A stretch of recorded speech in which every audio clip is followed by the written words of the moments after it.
Okay, welcome everybody. My name is Brad Walschmidt. I'm an engineer who works with the Nashville Department of Transportation on the Neighborhood Street Traffic Calming Program.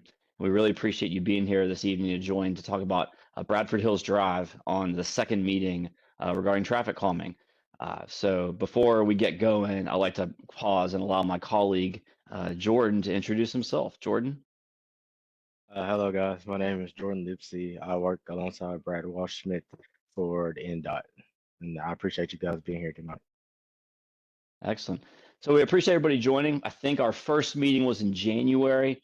We kind of introed traffic calming, put forth a concept design that needed a little more refinement and some field work from us. And what we have now is what we believe is a final proposed design that we want to kind of present to this group here. The next step after this meeting would be that the voting. We want to get into that as well. So if you all will bear with us, we got about a 15-minute presentation that we'd like to go through. And then we're going to stay on as long as we need for questions and answers and that type of thing. If you all do have comments or questions during the presentation, we'd like to ask you all to do one of two things. The first is if you could wait until the end of the presentation, we can have this Q&A, very good dialogue. The second option is if you just want to type it, I think in the bottom right of everybody's screen, there should be a chat button. You can type your question or comment at any moment in the chat. And then while I'm sharing my screen, I can't see things. Jordan is going to be helping me sort of moderate with who all has asked questions and whatnot. So before we get going, council member, I'd like to recognize you and ask if you'd like to provide any introductory words. Yeah, no, thank you for putting this together and all the efforts y'all have put into this project. I know the community has been excited about the potential of it, and we're really excited to see what y'all have put together. Excellent. All right. And Jordan, it's very nice to meet you as well. Excellent. Now, is everybody able to see the title slide okay? I can see it. Excellent. Okay, so again, we're here to talk about Bradford Hills Drive. So what is traffic calming? Well, the program, Neighborhood Street Traffic Calming Program, focuses on residential streets, and we're looking to find a speed reduction method that can really encourage lower speeds over the entire length of the street with some physical solutions. The 3 E's of traffic calming, we'd like to review this. The first is education. This meeting is a great example of that. We like to think we're the ones that can bring a lot of the traffic calming and some solutions, but you are the experts of your neighborhood because you live and walk on the street every day. So together we make a really good team to educate each other. The second E is absolutely a piece of traffic calming. That's enforcing the posted speed limits. Very important part of traffic calming. However, not something that really is in the NDOT jurisdiction. So while it is important, it's not really something that NDOT has the jurisdiction over. What NDOT does have the jurisdiction over is this 30, the engineering, doing something to the streets that can have a improvement and reduction of the vehicle speeds. This idea of safety and a vision of 0 deaths on our streets is a big reason why the traffic calming program exists and why council funds the traffic calming program. If the unfortunate crash happens where a pedestrian is hit by a vehicle and that vehicle is moving at 25 miles per hour, that pedestrian has an 89% chance of survival. But if you look at the far right, if that same car is going 45 miles per hour, the pedestrian only has a 35% chance of survival. Now, we'd end up, we don't want any pedestrians getting hit by any cars. But if the unfortunate crash like that does happen, we really want to be pushing those vehicle speeds to be lower, closer to the 25 miles per hour for the safety. So that's a big reason why we're here and why the program exists. Now, this street was one of the selections, I believe, back in the fall of last year. Over 500 streets were applied for, and at that time, 25 streets were selected. And then the council actually chose to actually add an additional 60. So there were 85 streets chosen last fall, Bradford Hills Drive being one of those streets. Now, outside of the traffic calming program, we like to make sure people know about Hub Nashville. You either dial 311 or hub.nashville.gov. This is a great resource for things like you think there should be more signs somewhere, or a traffic signal is doing something it probably shouldn't be doing, or a storm drain inlet is blocked or something. Anything you feel like Metro Nashville needs to know about, this Hub Nashville is a great tool. We just like to pause, make sure everybody knows about that. But if it's about traffic calming, Jordan and I, we got you covered. But we like to make sure everyone knows about this other tool here. So we are talking about Bradford Hills Drive, and we are talking about almost the entirety of it. We're from Nolensville Pike over to Cobble Street. I say almost the entirety because there is that little piece just west of Cobble, almost like kind of a dead ender. We're not really doing anything on that small piece, but it's between Cobble Street and Nolensville Pike. That's the section of Bradford Hills Drive, which effectively is the entire section that we're looking at. So let's talk about some of our recommended traffic calming measures. I believe, going off of memory, that real quick, council member, I can see your question. The green lines are ones that have been selected, and the purple lines are streets that I believe have been applied for, but have not yet been selected. So that means that NDOT has an application on file. Excellent. So let's talk about the traffic calming measures. Going off of memory, I believe there's 3 different tools we're proposing. We'll see if my memory is correct here in a moment. The first is speed cushions, far and away one of the more common traffic calming solutions that NDOT proposes in the program because they are effective. And so they are these modular rubberized devices. You can see kind of 4 different examples that NDOT has deployed throughout Nashville. And at their highest height, they're 3 inches. And you see reduced impact to emergency response vehicles. I want to explain that real quick. Anytime we add a vertical device to a road, it can have an impact to slow all vehicles, which is what we want to do. It can also have an impact to slow other vehicles like emergency response vehicles. Maybe sometimes we don't want to slow them as much. So the reason we propose these speed cushions with the gaps on the sides and in between is because the front axle, the front wheelbase of things like ambulances and fire trucks is a little wider than our passenger vehicles, so they can straddle the speed cushions maybe when they need to respond. The back wheels usually have extra wheels with all the weight back there. They may ride up on the sides, but these do have a less of an impact compared to if there was something going across the entire road without the gaps. And so that's kind of what that phrasing means right there. But these speed cushions are one of the things we're proposing along Bradford Hills Drive. This is an example of some of the before and after studies that NDOT has done on other streets in Nashville, before speed cushions, after speed cushions. The main takeaway here is we see reduction in vehicle speeds. We see their effectiveness. That's why the program really feels pretty confident in their ability to reduce the vehicle speeds. There is a second piece. I know you all have a few of these already. Radar feedback signs. I know when Jordan and I were out there, I think one of them was maybe not working. And so if that's that's still the case, we'll get to that detail in the design in a minute. But there are some spots where we're going to be proposing radar feedback signs, perhaps a relocation, or perhaps a replacement if the one is not working. So we'll get to that in a minute. These can also be effective in certain locations, and when we get to the design, we'll kind of walk through that. The third item is bulb outs. This adding some pavement markings and these vertical white flexible bollards at I think 1 or 2 locations, just kind of because Bradford Hills Drive is relatively a wider pavement width. It just sort of helps narrow and kind of visually for motorists narrow the area that they're supposed to be driving in. So that can also have a positive impact by reducing vehicle speeds at a few locations. So what we want to do is we want to get into the design here. This is a zoomed out, and then we're going to be zooming in much, much closer. We're going to be able to identify like property addresses where these are going to be proposed in front of. So looking at this, there are 3 yellow trapezoids with a C in it. That represents a location where we're proposing speed cushions. So we're proposing 3 locations along Bradford Hills Drive. And then it's kind of hard to see. Again, we'll be zooming in a little closer here, but there's 2 orange diamonds with an R. Those represent radar feedback signs. I think one of them is in a pretty similar location to the existing one. Another, we're kind of proposing to relocate it. We'll get into that in a minute. And then the third thing is there's 2 blue circles with a B in them. Those are some of those bulb outs. one at the always stop with Call Hill, and then one further closer to further to the east. So those are kind of our proposed for the 3 tools that we're proposing.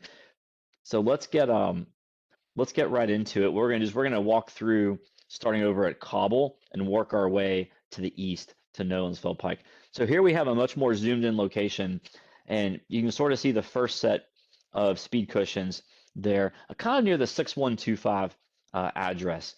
A few things to note here. We do typically propose these diamond yellow warning signs, so cars can really be made aware before they drive over the speed cushions that they're about to drive over speed cushions. So these warning signs are recommended in maybe not all, but most of the locations. And then the other thing we want to point out is you may see where the speed cushions are proposed, there's 4 of the rectangles. The reason for that is we always design a number based on the width of the street. We don't want to propose speed cushions and install them, then have a lot of pavement on either side where if there's any motorists who want to still exceed the speed limit, gives them a way to circumvent speed cushions. So the four of them really allows for the spacing to be where cars will not be able to really drive around them if they wanted to, which is great. So that's one of the speed cushion locations. Going to move on next to the next sheet. So a few things here. You'll see first on the far right, another set of speed cushions. We are not able to install speed cushions on very steep hills because of the way that the speed cushions are bolted with many bolts into the pavement. But the vendor who NDOT uses does have a warranty on, and one of the things is how steep of a hill it is. And so if it's too steep of a hill, it can get damaged easier, and that warranty may not covered. So because of some of the hills out here, we had to be very strategic, Jordan and I and our team, on where we propose speed cushions. So I believe that location there near the 6024 is generally near the bottom of a hill. And so that's why we proposed that location there, also the 4 cushions. The next thing we want to call your attention to are the 2 radar feedback signs. One has a note saying maintain existing. That's the one that we want to keep pretty much right where it is because we can't put speed cushions on steep downhills. So one of our best tools is a radar feedback sign. So if someone is not thinking and they see that they're driving fast, perhaps there'll be a reminder to them. And of course, when they get to the bottom of that hill going eastbound, they'll be seeing this, hitting the speed cushions as well. The other location is kind of on the left edge of this design. That's when we're proposing to move it to a different location than it is. We want to move it so that as cars are going westbound and they go through the Call Hill always stop and start going down that hill, we want those cars to also have a reminder of what the speed limit is and what their actual speed is. And then, of course, they will also be hitting speed cushions at the bottom of that hill on their way to Cobble. So those are the 2 radar feedback signs. One in basically the same location. The other, we think it makes more sense to move. In fact, you even see where the existing one is. Now that we'll have speed cushions, that radar feedback sign doesn't need to be there. And then the always stop is showing that narrowing, that the bulb out that we mentioned. We will have a even more zoomed in image of this one. So we'll get to that in just a minute for what that looks like. And then the last sheet here, just west of Burgundy Hill Road, it's another set of speed cushions, kind of near the 6004 address. And again, the Burgundy Hill intersection. So right as vehicles turn from Nolensville and enter the neighborhood, it's another one of those intersection bulb outs. And again, we'll have a more zoomed in example of what that looks like. So that's sort of the design zoomed in. Let's get to some of those zoom. So this is sort of what we're proposing. This is the Call Hill Road always stop. We're proposing to kind of refresh those stop lines so cars maybe get a visual reminder that in addition to the red octagons, they need to be stopping. So in addition to all this pavement marking, sort of just, you can kind of see hopefully visually, we just want to narrow the area that cars are supposed to be using just to sort of help promote that narrower width. And also for walkers, it kind of narrows the pedestrian crossings. We're not proposing crosswalks. It's not part of this, but for people that do walk on the street, it is kind of just a helpful thing to do. And then moving on, very similar here at Bradford Hills at Burgundy Hill, not an always stop, not proposing it to be an always stop. That's not part of the traffic calming program, but still narrowing the travel lanes for a similar reason here at that intersection.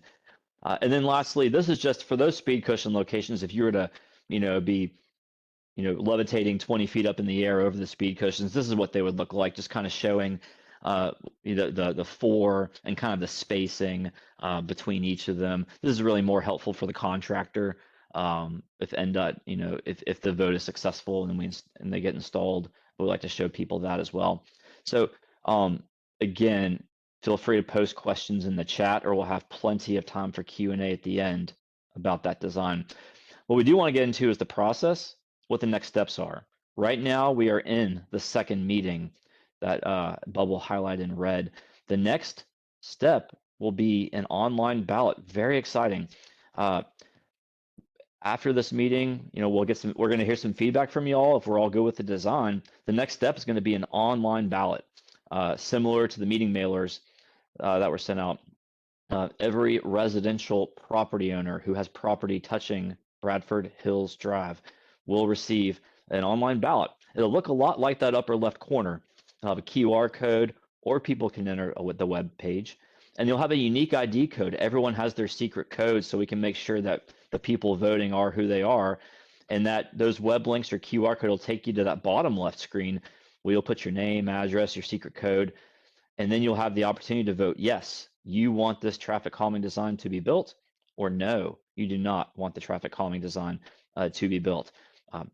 In addition, when those ballots are sent, by that time, NDOT will have uploaded the design we just walked through onto the webpage. So people who are voting, maybe that aren't in this meeting or are and want to remind themselves what the design looked like, you'll have the ability to review that design while you're voting.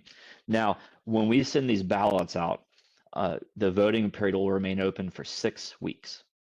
And at the conclusion of that 6 weeks, we NDOT will close the ballots and we'll count. And what we're going to see is if 66% or 2/3 of everybody who votes yes, then that is a successful vote.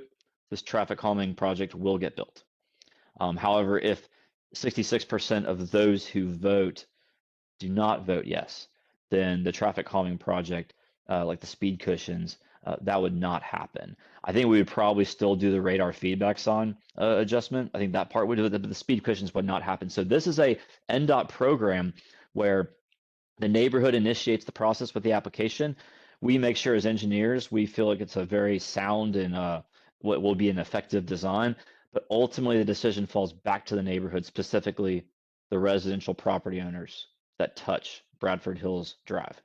Front yard, side yard, backyard, doesn't any piece of your property that touches Bradford Hills, you will be getting a vote.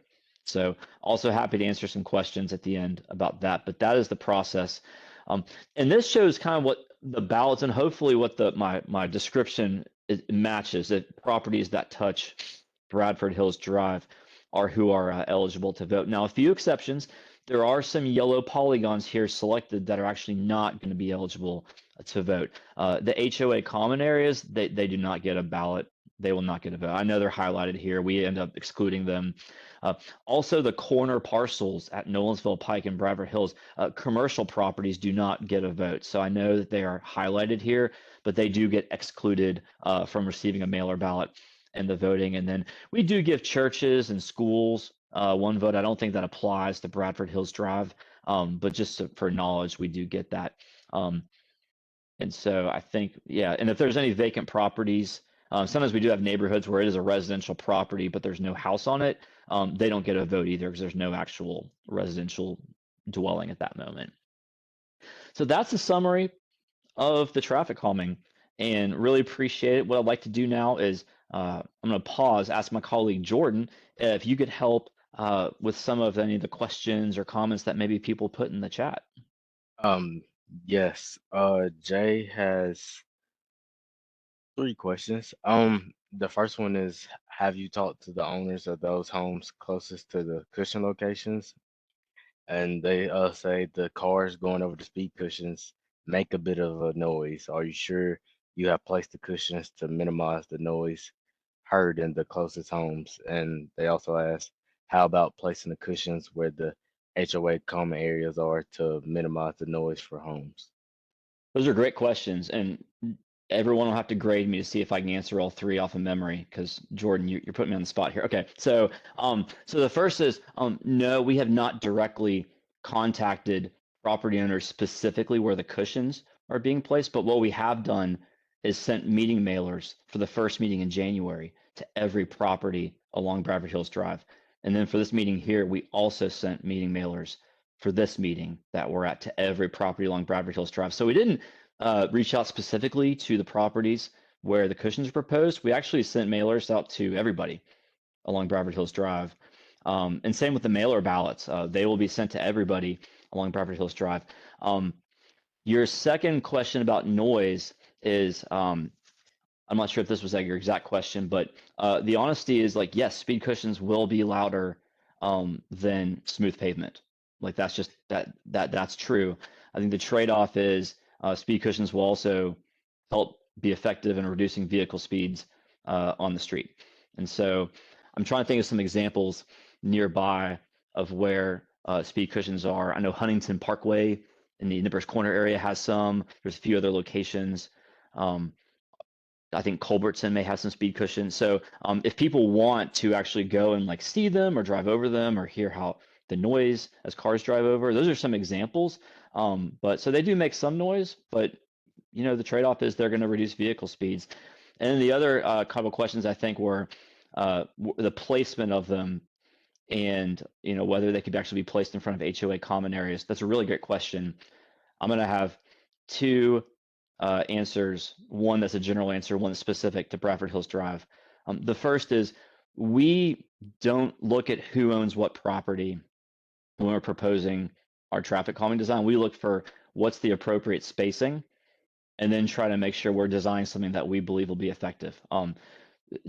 Putting them too close together will be like a grocery store parking lot, and putting them too far apart may encourage people that still want to pick up speed to have more distance between the cushions. So we try to find the right distance to be not too close and not too far. Specific to Bradford Hills Drive, Jordan and I'll bring up the hills. We are not able to put speed cushions on very, very steep hills. Jordan and I are pretty confident we have truly threaded the needle on where speed cushions best fit on this particular street, given the steepness of the hills. So that's kind of an answer as far as like the engineering thought that's gone behind the placement of them. And so just wanted to kind of respond with that. Hopefully to the person who answered that kind of answers your questions. Jordan, who's next? Yes, council member, he asked like a two-part question. The one first starting with the radar feedback signs. He asked, do you see the outcomes from the radar towers lessen over time? And he also asked, does the bulb outs inhibit pedestrian crosses? Gotcha. Regarding the radar feedback signs, I think it depends on the driver. I think there are some motorists that unfortunately may just want to try to exceed the speed limit, which is unfortunate. But I do think those are those types of drivers.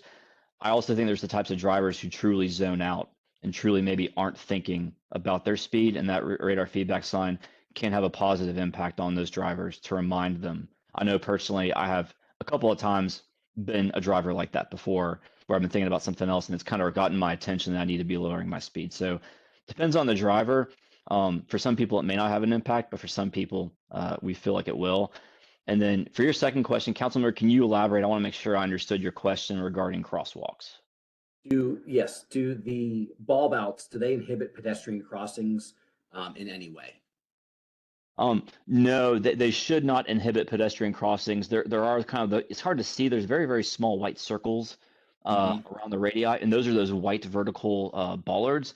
But I don't think they would inhibit pedestrians in those areas. It's really just in those areas, cars, we don't want them driving in those areas. Okay. So honestly, I feel like that's kind of one of the benefits of the bulb outs is it narrows the driving area for cars, but it also kind of gives a little more area on the corners for, not vehicles. If this feedback is helpful, going back to the speed cushions, Huntington Parkway is in District 4, and the feedback I received from some residents I obviously haven't spoken to everybody who lives on that street, But the feedback I did get about the speed cushions is that they've been very well received. Again, haven't spoken to everybody, but those who I did speak with have enjoyed the outcome since they've been installed. Excellent. Appreciate that, council member. Jordan, have there been any other chat questions? No question. Sorry, I Okay, just wanted you to can go. Sorry, I yes, wanted to Lindsay. comment on that. It looks like 2 of those speed cushions are closest to common areas. At least the one at the bottom of the hill is common area. Okay. So Is it that this one? Okay. that one right there is common area on either side. Okay. I think the one at the top of the hill is close to common area as well. Yep. Oh, you think right here? Okay. Nope, sorry, the other side. Go back. Right here? Yep. If you look, that is also common area.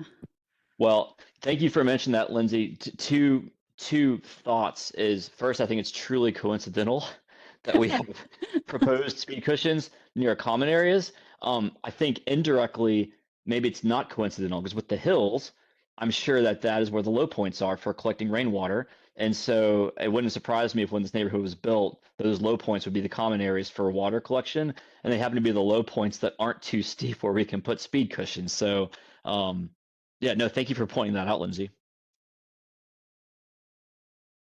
I do have a question, Brad. Jay says, I know the family living on this specific corner uses a lot of the space you are marking for parking. Will parking be allowed on the lawns placed? Yeah, and I want to make sure I understand. Will parking be allowed where the cushions are being proposed? I want to make sure I got that question right. I think they're asking about the bulb outs. Yep. Gotcha. At So the Bradford Hills Call Hill area. Okay, I'm gonna zoom in right there. So yeah, I think the thought is that parking would not be permissible. So yeah, I just want that. Thank you for that question. That's actually a great point to bring up.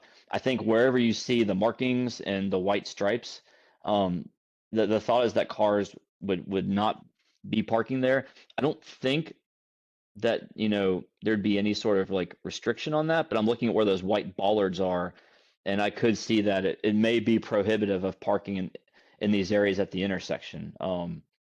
That is a good observation, and we're open to feedback from folks on that. We traffic calming program works hard to not impact anybody's on-street parking. I think with this particular intersection and perhaps the other one, those would be examples where that may be an indirect impact. And so very happy to hear feedback on this particular thing. Are people parking around like on the corner there? Yes, and they shouldn't be, because I mean I saw a car earlier today that was 3 or 4 feet from the stop sign. So Yeah. that's an issue that we've been having, and this would rectify that, stopping them from parking in the corner sections there. Yeah, it seems like that would be a really dangerous place to put a car. Yeah, it is. Standing still. Okay. Thank you for answering that. Absolutely. And just to clarify, I think I may have seen a chat a few minutes ago or a question that I answered. We do not reach out directly to property owners about the design, but we do send the mailers to the property owners along the street to give them many opportunities to know about these meetings. And even when they vote, everybody will get the chance to get the mailer ballot. So if someone has not been to these meetings, but they get the vote, this design will be there so they can kind of review it. Is it a one vote per household or one vote per resident per household? It is one vote per residential property owner. Okay. So I just want to clarify, council member, you said a resident. We do not necessarily send it to the residents. So if there is a renter and the property owner, say, lives in another state, the property owner in another state is receiving the mailers for meetings and the ballots. That's the way the policy is written. Noted. Thank you. Yes, absolutely.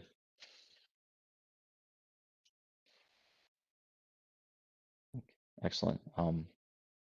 Jordan, have there been any other questions in the chat? No questions, just a few comments. Did somebody just post one about an address? I was trying to see it. Yeah.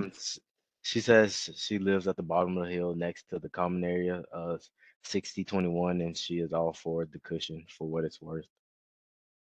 Okay. Okay. So near 6021. Okay. Mhm. Mhm. Excellent. And I think Jay, I think I saw your chat. Understood your point. Very valid point. I will say that, we have a pretty good outreach with the way we send the mailers out. I don't think we typically reach out to individual property owners. Nothing stopping the neighborhood, from sharing this with if the property owner, if they don't know about it. We want this to be both an NDOT engineering led, but also a neighborhood effort. So we're not, we think we do a pretty good job of making everybody invited to know about it, the property owners. But certainly the neighborhood could also make sure other residents and neighbors along the street know about this. We actually encourage that, so people who couldn't make it tonight can know about it.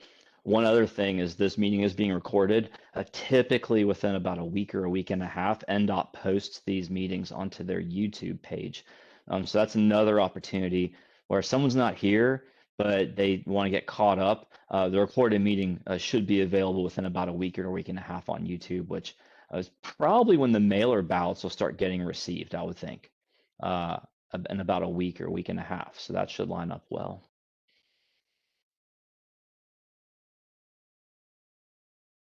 Well, really appreciate the discussion. What other questions or comments does the group have? I just wanted to say thank you for your hard work on this. I think this is going to solve some problems that we've seen for years in our neighborhood. I know that there's some work to do in communicating and making sure that everything makes sense for everybody on where it is, but it feels like a really good plan. So thank you guys for your hard work on this. Absolutely. I am sneaking a peek at the chats, so appreciate your words, Chris. I did see a message from Jay that piqued my interest. And council member, I'm gonna have to ask for some forgiveness here. I know that the speed limit is 30, but I believe there's a general services district initiative that NDOT has underway to possibly reduce posted speed limits to 25. I want to make sure I'm not misspeaking here. Council member, do you happen to know anything about that, or do I need to go check with NDOT on that? Yeah, let's check with NDOT on that because I don't know the specifics. So I don't want to put information out as gospel that I'm not 100%. Absolutely. Well, to summarize everybody, the radar feedback signs, the traffic calming program does not adjust posted speed limits. Let me just start there. We keep that posted speed limit and then design for it through a separate effort. I believe that the posted speed limits may be getting decreased on some streets, but that would not be through the traffic calming program. That'd be through a different effort. What I want to say here for this meeting is those two radar feedback signs there. If the speed limit's 30, those are going to be like 30, and the flashers will be set so that 30 is the posted. But if after the vote, if the speed limit does ever drop to say 25, we'd NDOT would make sure that those get corrected so that they are set to 25 instead. So traffic calming program, not changing the speed limit, but we would work to make sure that the radar feedback signs get updated accordingly if that does happen. So a quick question on that. Would you be reutilizing the signs that we have now in place or placing new ones?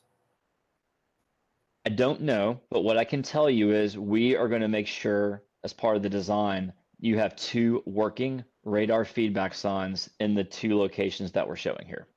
So I think if the one that's staying in that spot, if it's not working for some reason, we'll make sure NDOT we get it maintained or swapped out. If the one that we're moving and relocating, if it's working, or if it's working now and it can be relocated, we're going to relocate it. Or if it's not working, we're going to make sure it's a new one that is working. So that's probably the best summary I can provide on that.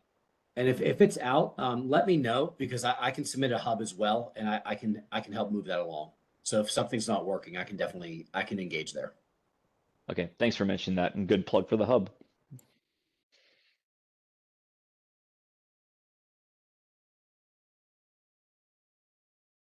Excellent. So the next steps would be that probably in a week and a half or so, mailer ballots would be hit in mailboxes for the property owners, residential property owners along Bradford Hills Drive.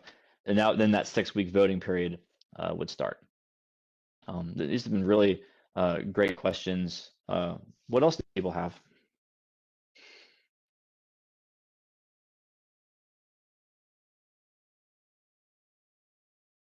I just want to say I really appreciate all the work that you all have done.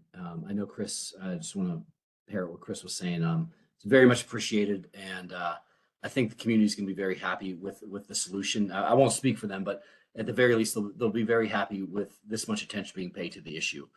So I'm excited to see how the community reacts to it. But I do very, very much appreciate everything that you and your team have done. Absolutely, Councilmember. Well, again, back to the education piece. It's a team effort, so we're always happy to work with everybody. And you did say one thing that reminded me, when the 6 weeks of voting closes and we tally the results, NDOT will reach out, I think, to the applicant or the person who scheduled the meetings, and likely you, council member, to make sure that you all are aware of whether the vote was successful or not. I think that's one action item I failed to mention earlier, so I wanted to say Oh, that's that. no problem. And we're not going to see results in real time, are we? We're just going to see results at the end. That's correct. Yeah, we wait until the 6 weeks are over, and then we sort of tally all of them up. So yeah, and Jay, I did see your chat about crosswalks. We are not going to be proposing crosswalks at the bulb outs. The main reason being that installing crosswalks at locations where there are not sidewalks can actually be a not so good thing. So we usually only want to install crosswalks where there's the curb ramps and the sidewalks that those crosswalks are connecting. And so that's why we're not proposing crosswalks as part of it. But thank you very much for the question. Yeah, I was wondering that too, but that makes sense. But I feel like bulb outs and then the remarked stops will create enough visual to solve what they're talking about, because I walk past that intersection every morning and almost get hit almost every morning. So this is going to be nice. Right. Yeah, that's one of the, because I know you already have the pavement width, and then I know the bulb outs as well. They're not really official pedestrian areas, but they kind of serve as, where are the areas for cars, where are the areas not for moving cars. So sort of an additional thing.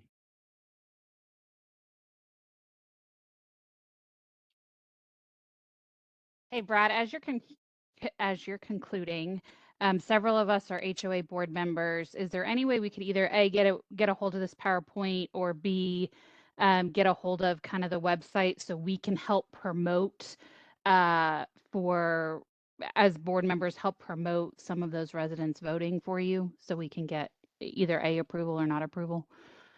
So the answer is yes. Let me give a little more detail on that. So right now, this recording is not on YouTube, and the design we just walked through is not uploaded to the webpage. But if you give us a few days, we can rectify both of those things. What I like to show people is, can you see kind of the website here? Yep. Excellent. So I usually just search Nashville traffic calming, and it's always the first one.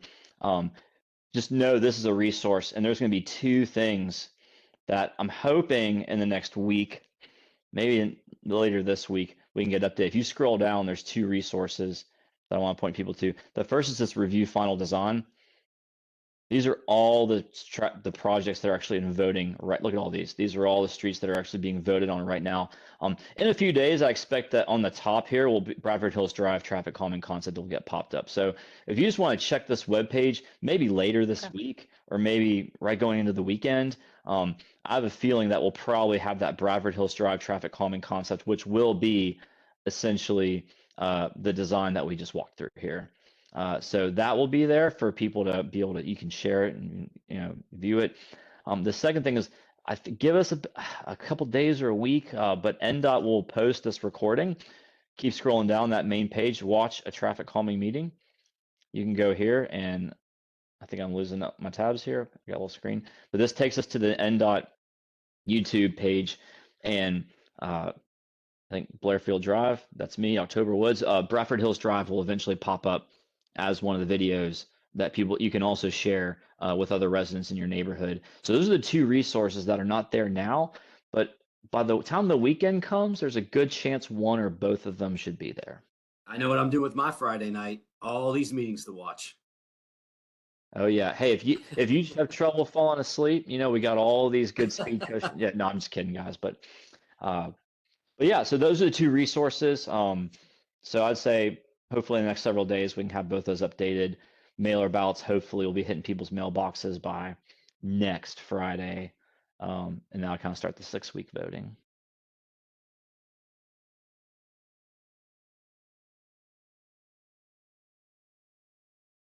Excellent. Anything else? Any other questions? I think Bobby has his hand up. Oh, yeah, sorry, I missed that. Yeah, Bobby.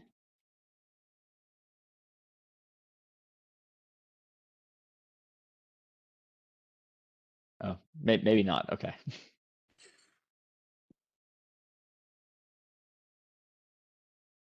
Well, great. Well, thank you for everybody for taking the time out of your evenings to talk about this. Next steps are we'll get the design uploaded to the webpage. The video will get uploaded to the YouTube, hopefully in the next several days by the end of the week, hopefully.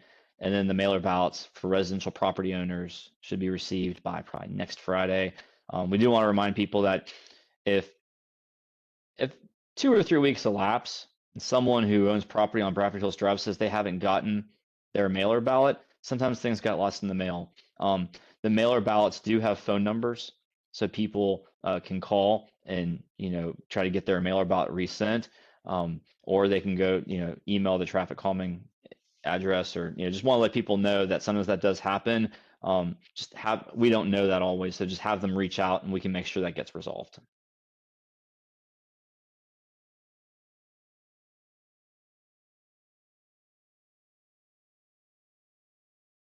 Excellent. Well, if there's nothing else, council member, any closing remarks? No, just thank you again for all the efforts. I'll speak for myself, but it was seeing everything the first time and then seeing the plan that you put together after showing us all the options. This brought a lot more clarity to it, and I'm really excited for the community to see it. Excellent. Well, we appreciate speaking to you, the community, and to you, council member, and I hope everybody has a good rest of your day. You too. Thank you for the time. Thank you.